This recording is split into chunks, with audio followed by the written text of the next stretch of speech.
नमस्कार दोस्तों, आपका अपना चैनल हिंदी जंक्शन पर स्वागत है। मैं परवेश कुमार सिन्हा आप लोगों के बीच पुनः एक और महत्वपूर्ण वीडियो लेकर के उपस्थित हुए हैं। अगर आप नए हैं तो चैनल को सब्सक्राइब करके बेल आइकन को दबा दें ताकि आने वाला वीडियो का नोटिफिकेशन आपको मिलता रहे। दोस्तों, आप सभी को पता है कि बीपीएससी जो 4.0 वैकेंसी है वो जल्द ही हो सकता है उसका नोटिफिकेशन जारी कर दिया जाए, क्योंकि ए स्टेट का नोटिफिकेशन आ गया है तो बीपीएससी का भी नोटिफिकेशन जल्द ही जारी किया जा सकता है। तो आप लोग तैयारी में लगे रहें। उसी तैयारी को देखते हुए आज जो है एक और महत्वपूर्ण वीडियो लेकर के उपस्थित हुए हैं। तो आप लोग वीडियो के अंत तक बने रहिएगा और एक एक प्रश्न को देखिएगा। तो चलिए देखते हैं आज कौन सा टॉपिक को देखने वाले हैं, कौन सा प्रश्न को देखेंगे।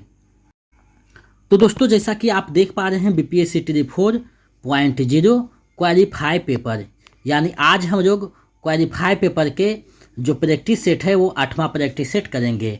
यानी क्वालिफाई पेपर में जो हिंदी के 22 प्रश्न पूछे जाते हैं वही 22 प्रश्नों का हम लोग अभ्यास करेंगे, प्रैक्टिस करेंगे। ये प्रैक्टिस सेट जो है वो 8वां है। इससे पहले 1 से 7 तक करवाया जा चुका है। अगर आप नहीं देखें तो वीडियो के डिस्क्रिप्शन में लिंक लगाया हुआ है, आप वहाँ से देख सकते हैं। दोस्तों, जैसा कि आप सभी को पता है कि बीपीएससी 2.0 से लेकर 3.0 तक जो एग्ज़ाम हुए हैं उसमें किसी का भी रिजल्ट बना है तो उसमें क्वालिफाई पेपर का बहुत बड़ी भूमिका है। तो आप जब तक क्वालिफाई पेपर में अच्छे स्कोर नहीं रखिएगा तब तक आपका मेरिट बनने में परेशानी हो सकती है। तो आप लोग क्वालिफाई पेपर का भी प्रैक्टिस सेट करते चलिए ताकि आपको समझ में आ सके कि प्रश्न कैसे पूछा जाता है और उसका जो है कितना आपका स्कोर है। तो अगर आप किसी भी वर्ग का किसी भी सब्जेक्ट से अगर आप तैयारी कर रहे हैं, चाहे 1 to 5 का या 6 to 8 का कर रहे हो या 9 to 10 का कर रहे हो या फिर 11 to 12 का कर रहे हो, सभी के लिए जो है क्वालिफाई पेपर बहुत महत्वपूर्ण है और सभी के लिए जो है क्वालिफाई पेपर देना अनिवार्य होता है। तो आप लोग क्वालिफाई पेपर के लिए जो है बेहतर तैयारी कर सकें, उसी को देखते हुए जो है ये प्रैक्टिस सेट करवाया जा रहा है। लगभग 50 प्रैक्टिस सेट करवाया जाएगा और प्रीवियस प्रश्नों को भी करवाया जाएगा। तो आप लोग वीडियो के अंत तक बने रहिएगा और 22 प्रश्नों में कितना सही होता है कमेंट करके बताइएगा, ताकि आपका हम तैयारी को देख सके, जान सके कि आपका तैयारी कैसी चल रही है। तो चलिए बिना देर करते हुए आज के प्रश्नों को देखते हैं। तो दोस्तों, पहला प्रश्न आप लोगों के सामने है। पहला प्रश्न का आप लोग जवाब दीजिए। निम्नलिखित में से कौन सा खर का अनेकार्थी नहीं है? यानी खर जो शब्द है उसका जो क्या है अर्थ नहीं होता है, ये आपसे प्रश्न पूछा गया है। देखिए, 5 विकल्प बीपीएससी में होते हैं तो आपको 5 विकल्पों का अभ्यास करना है और चौथा और 5वां विकल्प जो होता है काफ़ी जो है दुविधा में डालने वाला होता है, आपको पेचीदा लगता है। तो इसका जब तक अभ्यास आप अच्छे से नहीं कीजिएगा तब तक सही नहीं होंगे। तो ज़्यादा से ज़्यादा आप लोग प्रैक्टिस सेट बनाइए और चैनल पे जो है सुबह 6 बजे जो है वीडियो डाला जाता है, तो आप देख सकते हैं। एक एक पेपर जो है क्वालिफाई पेपर का वीडियो है, देख सकते हैं। अगर आप चाहते हैं कि क्वालिफाई पेपर में आपका 95% तैयारी हो जाए तो व्याकरण के जो 35 टॉपिक करवाए गए हैं जिसका लिंक वीडियो के डिस्क्रिप्शन में है, और सामान्य हिंदी का जो 15 वीडियो है उसका लिंक भी डिस्क्रिप्शन में है वीडियो का। आप वो सब चीज़ों को देख लेते हैं तो आपका 95% तैयारी क्वालिफाई पेपर का हो जाएगा। तो अगर आप नहीं देखें तो वीडियो के डिस्क्रिप्शन में प्ले लिस्ट बना हुआ है, उसका लिंक है, आप वहां से देख सकते हैं ताकि आपका एक एक चीज़ सही हो जाए। तो आप लोग वीडियो के अंत तक बने रहिएगा, देखिएगा।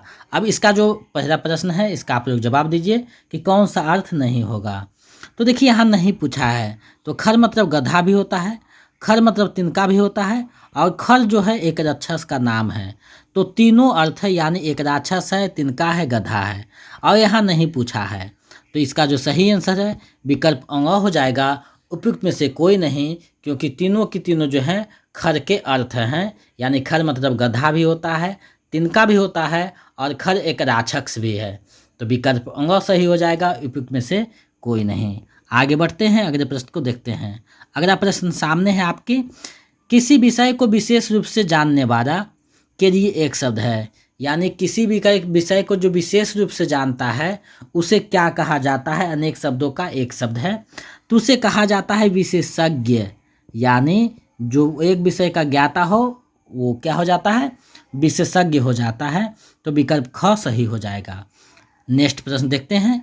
अगला प्रश्न आपसे पूछ रहा है, अर्थ की दृष्टि से वाक्य के कितने भेद होते हैं? तो अर्थ के दृष्टि से वाक्य के कितने भेद होते हैं? तो देखिए अर्थ के दृष्टि से जो वाक्य भेद होते हैं वो 8 भेद होते हैं, यानी विकल्प ग जो है सही हो जाएगा, यानी 8 भेद होते हैं। तो देखिए कुछ कुछ कर प्रश्न जो है बहुत इजी होंगे और कुछ कुछ प्रश्न जो है जटिल हो जाएंगे, तो आपको साथ लेकर के चलना है। हम चीज़ों को समाहित किए हैं सभी को देखते हुए।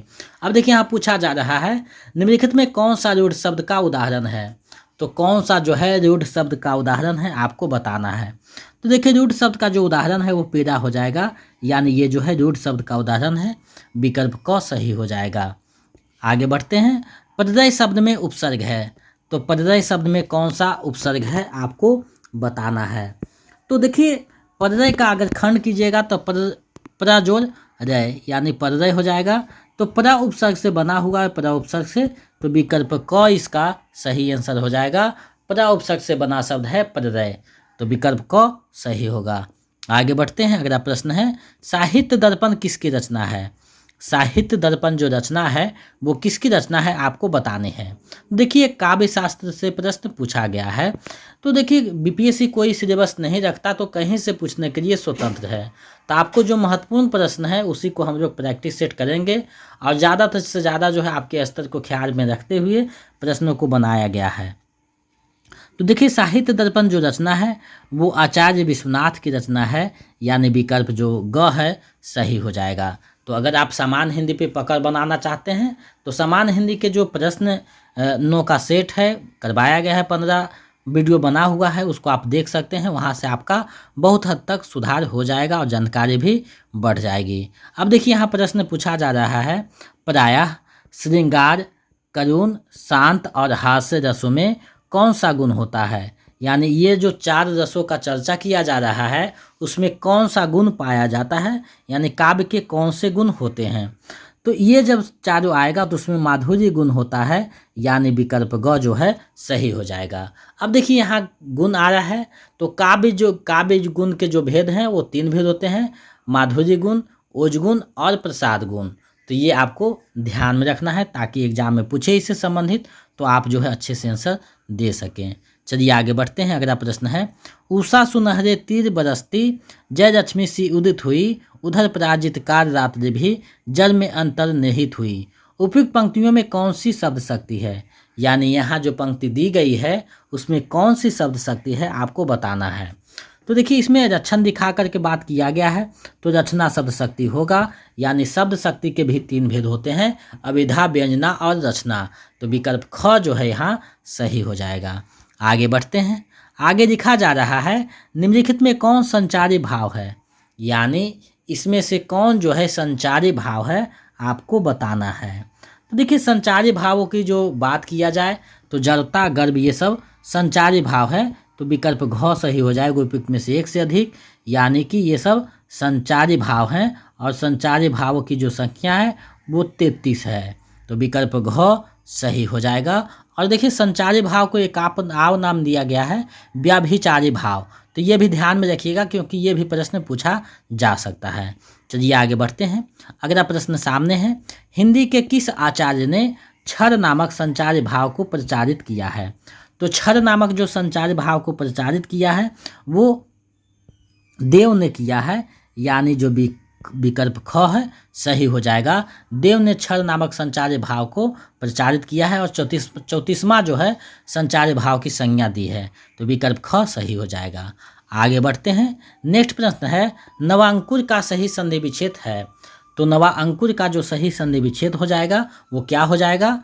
तो इसका जो सही संधि विच्छेद होगा यानी होगा नव जोड़ अंकुर, यानी नवांकुर, विकल्प ख इसका सही आंसर होगा। आगे बढ़ते हैं। आगे है निम्नलिखित में कौन सा विसर्ग संधि नहीं है? तो कौन जो है विसर्ग संधि नहीं है? तो देखिए नमः जोड़ कार यानी नमस्कार, तो ये तो विसर्ग संधि हो गया। निह जोड़ चल निश्चल, तप जोड़ भूमि यानी तपोभूमि, तो इधर आप देख रहे हैं तो तपह जोड़ भूमि यानी तपोभूमि, तो तीनों के तीनों जो है विसर्ग संधि है, तीनों के तीनों विसर्ग संधि है, नमस्कार, निश्चल और तपोभूमि। और यहाँ नहीं पूछ रहा है तो विकल्प अंग सही हो जाएगा, उपयुक्त में से कोई नहीं। तो देखिए एग्जाम में जब बैठिएगा तो ऐसे प्रश्न दिखेंगे जो आपको दुविधा में डालेंगे और उसका आंसर कुछ और होगा। तो जब तक आपको अच्छी जानकारी नहीं होगा तब तक आपको समझ में नहीं होगा। तो आप एक व्याकरण का किताब भी रखिए, व्याकरण में देखिए चीज़ों को, ताकि आपका तैयारी बेस्ट हो सके। अगर आपके पास कोई भी प्रकाशन का व्याकरण है तो आप उसको देख सकते हैं। अगर आपके पास व्याकरण नहीं है तो एक व्याकरण का पुस्तक रख दीजिए डॉक्टर वासुदेव नंदन प्रसाद का, जो आपको बहुत सहजता से कहीं भी उपलब्ध हो जाएगा। अगर आप चाहते हैं कि ऑनलाइन खरीदें तो वीडियो के टैग में लगाया हुआ है लिंक, आप वहां से खरीद सकते हैं। चलिए नेक्स्ट प्रश्न देखते हैं। आगे कह रहा है जनतंत्र में किस समास की योजना है। जनतंत्र जो शब्द है उसमें किस समास की योजना है। तो देखिए जनतंत्र यानी जनता का तंत्र, तो यह इसमें देखिए आपका जो समास आया है यानी विकल्प ख से ही हो जाएगा। इसमें जो है विकल्प क होगा, विकल्प क इसमें होगा यानी तत्पुरुष समास हो जाएगा, क्योंकि जनता का तंत्र तो संबंध कारक चिन्ह आया है, कारक चिन्ह जहाँ भी रहता है वो तत्पुरुष हो जाता है, तो विकल्प क सही हो जाएगा। अब देखिए समास के जो है 6 भेद होते हैं, जिसमें अव्ययीभाव, कर्मधारय, तत्पुरुष, द्वंद्व, दीर्घु और बहुव्रीहि, तो ये आपको पता होगा। चलिए आगे बढ़ते हैं, अगले प्रश्न को देखते हैं। अगला प्रश्न सामने है, निम्नलिखित में कौन सा उपन्यास प्रेमचंद का नहीं है। अब देखिए इसमें से बताना है कि कौन सा उपन्यास जो है प्रेमचंद का नहीं है। तो देखिए कर्मभूमि उपन्यास और निर्मला उपन्यास दोनों प्रेमचंद का है। तितली उपन्यास जो है जयशंकर प्रसाद का उपन्यास है तितली, तो विकल्प ख सही हो जाएगा। तितली उपन्यास से प्रेमचंद का नहीं है, ये जयशंकर प्रसाद का उपन्यास है, तो विकल्प ख सही होगा। आगे बढ़ते हैं, इनमें से कौन निर्गुण धारा के कवि नहीं हैं। आपको बताना है कि कौन है जो निर्गुण धारा के कवि नहीं हैं। तो देखिए कबीर भी निर्गुण धारा के हैं, नानक भी हैं और रैदास, तीनों जो है निर्गुण धारा के कवि हैं। और यहाँ नहीं पूछ रहा है तो विकल्प अंग हो जाएगा, उपयुक्त में से कोई नहीं, क्योंकि तीनों के तीनों जो हैं निर्गुण धारा के कवि हैं। आगे बढ़ते हैं, अगले प्रश्न को देखते हैं। तो प्रश्न यहाँ लिखा जा रहा है, निम्नलिखित में कौन अशुद्ध वर्तनी वाला शब्द है। यानी अशुद्ध वर्तनी वाला शब्द कौन सा है ये आपको बताना है। तो देखिए अशुद्ध वाला सब कौतूहल तो सही है, निरपेक्ष भी सही है, तो दोनों सही है। पौराणिक जो है इस प्रकार छोटी मात्रा होगा, यानी पौराणिक ये छोटी मात्रा होगा, जो कि बड़ी मात्रा का प्रयोग किया गया है, तो विकल्प ग सही हो जाएगा। पौराणिक जो है अशुद्ध शब्द है, तो विकल्प ग इसका सही हो जाएगा। चलिए आगे बढ़ते हैं, अगले प्रश्न को देखते हैं। अगला प्रश्न है, निम्नलिखित में कौन सर्प का पर्यायवाची शब्द है। तो सर्प का जो पर्यायवाची शब्द है वो कौन सा है आपसे पूछा गया है। तो सर्प जो है उसका जो पर्यायवाची शब्द होगा वो भुजंग होगा, यानी भुजंग को सर्प को भुजंग भी कहा जाता है, विकल्प ख सही हो जाएगा। नग जो है एक पर्वत का हो जाएगा, करी जो है इसका नहीं होगा, तो विकल्प ख सही हो जाएगा। सर्प का जो पर्यायवाची है वो भुजंग है। आगे बढ़ते हैं, अब देखिए यहाँ कहा जा रहा है कि प्रश्न संख्या जो 18 से 22 तक है वो अपठित गद्यांश को पढ़ना है और उससे संबंधित जो प्रश्न है उससे को बनाना है। तो चलिए हम लोग पहले गद्यांश को पढ़ते हैं, उसके बाद इसको बनाएंगे। तो देखिए कहा जा रहा है, विश्व में हर व्यक्ति सुख चाहता है, लेकिन इसकी प्राप्ति का मंत्र वह नहीं जानता। भौतिक सुखों को ही सच्चा सुख मानने वालों की भूल वह करता चला आ रहा है। संसार में प्रत्येक संबंध के साथ संयोग वियोग जुड़ा हुआ है। दिन के साथ रात, सुख के साथ दुख, लाभ के साथ हानि, मान के साथ अपमान जुड़ा हुआ है। यदि कोई विषय ऐसा है जिसके साथ कुछ भी नहीं जुड़ा हुआ है तो वह है आनंद। अतः अंतकाल का विषय है, प्राश्रित नहीं है। संवेदनशील व्यक्ति ही आनंद की अनुभूति कर सकता है। सुखी होने के लिए दूसरों को सुखी देखकर सुख का अनुभव करना व दुखियों को देखकर करुण से द्रवित होना आवश्यक है। संवेदना शून्य व्यक्ति कभी सुखी नहीं हो सकते हैं। जो कर्म को कर्तव्य समझकर निष्ठापूर्वक करते हैं वे ही आनंद की अनुभूति कर सकते हैं।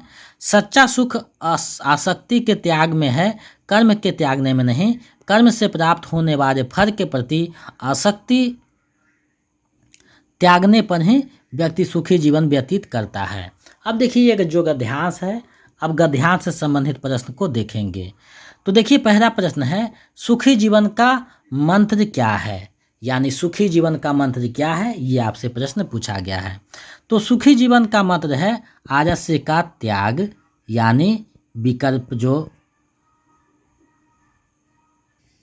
तो देखिए इसका जो सही आंसर हो जाएगा वो हो जाएगा आसक्ति का त्याग जो करेगा वही क्या है, जीवन का क्या मंत्र है, सुखी जीवन का मंत्र है आसक्ति का त्याग।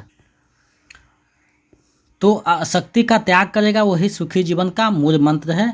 तो विकल्प जो क है सही हो जाएगा। आगे बढ़ते हैं। मनुष्य किसे सच्चा सुख मानने की भूल करता रहा है? तो मनुष्य जो है सच्चा सुख मानने का भूल करता है भौतिक सुख को, यानी भौतिक सुख को मान करके वो सच्चा सुख मानने का सबसे बड़ा भूल करता है। तो ऐसा भूल जो है सच्चा सुख से वंचित रखता है। तो विकल्प ग सही हो जाएगा। आगे बढ़ते हैं। आगे कह रहा है आनंद की अनुभूति करने के लिए क्या आवश्यक है? तो आनंद की अनुभूति करने के लिए आवश्यक है कि संवेदनशीलता हो उसमें। जब तक संवेदनशीलता नहीं होता है तो आनंद की अनुभूति नहीं हो सकती है। तो विकल्प ग सही हो जाएगा। यानी गद्यांश बनाने का एक नियम है कि गद्यांश के अनुसार ही जवाब देना है, अपने मन से उसमें कुछ ऐड नहीं करना है या अपने मन से जवाब नहीं देना है। गद्यांश में जिसका चर्चा रहेगा उसी से जो है उसको आंसर को बनाना है। आगे देखिए कह रहा है जो भाव पराश्रित ना होकर स्वयं के अंतःकरण से जुड़ा हो उसे क्या कहते हैं? तो उसे कहा जाता है आनंद, यानी विकल्प जो ख है सही हो जाएगा। चलिए इस वीडियो का अंतिम और 22वां प्रश्न देखते हैं। 22वां प्रश्न क्या कहता है उसको देखते हैं। 22वां प्रश्न पूछ रहा है संसार में प्रत्येक मनुष्य क्या चाहता है? संसार में प्रत्येक मनुष्य क्या चाहता है ये आपको बताना है। तो संसार में प्रत्येक मनुष्य चाहता है कि उसे सुख की प्राप्ति हो, यानी विकल्प ग जो है सही हो जाएगा। तो इसका सही आंसर विकल्प ग होगा। तो आज मैंने क्वालिफाई पेपर हिंदी बीपीएससी 4.0 के लिए प्रैक्टिस सेट 8 का जो है प्रस्तुत किया और हमें पूरा विश्वास है कि आपके तैयारी में महत्वपूर्ण भूमिका निभाएगा। तो आप लोग का ये 22 प्रश्नों में कितना सही हुआ है कमेंट करके बताइएगा, ताकि हम समझ सके कि आपकी तैयारी बेहतर चल रही है। इसी तरह हम लोग 50 प्रैक्टिस सेट को देखेंगे और आपकी तैयारी को बेहतर करेंगे। तो आप लोग चैनल पे इतना देर तक बने रहें, इसके लिए बहुत बहुत धन्यवाद। आगे भी आपको जो है तैयारी करवाया जाएगा, प्रैक्टिस सेट करवाया जाएगा, प्रीवियस सेट करवाया जाएगा क्वालिफाई पेपर का। तो अगर आप के दोस्त या किसी भी जान पहचान में अगर किसी भी सब्जेक्ट से बीपीएससी 4.0 का तैयारी कर रहे हैं तो क्वालिफाई पेपर के लिए आप जो है उसको इस वीडियो का लिंक भेज सकते हैं या चैनल बता सकते हैं, जहां कि वो क्वालिफाई पेपर का सेट बना सके और तैयारी को बेहतर कर सके। तो आप लोग जितना देर तक बने रहें इसके लिए धन्यवाद। अगर आप नए हैं तो चैनल को सब्सक्राइब करके बेल आइकन को दबा दें, ताकि आने वाले वीडियो का नोटिफिकेशन आपको मिलता रहे। तो आज के लिए बस इतना है, मिलते हैं नए वीडियो में। जय हिंद।